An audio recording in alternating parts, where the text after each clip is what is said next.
Hey guys! So, naabot na mi gikan sa pagbotar.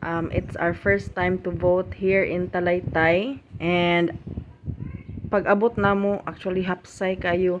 Mingaw na.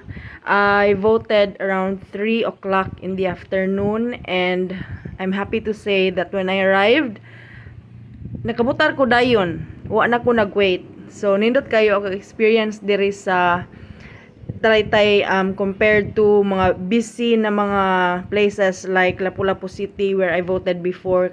Taas gud katong linya, buntag pa. So happy ra kay ko, nakabutar na ko and walay error ang ako ang pag-vote. All 12 senators nakapasok and nabutaran dyan ako ang akong gusto na mahimong gobernador ug mayor o ang senator na number 1 dyan akong gipili si Doc Mata. So hopefully madaog ang majority sa akong mga gipang vote. Good luck to all the mga running candidates. I hope you win.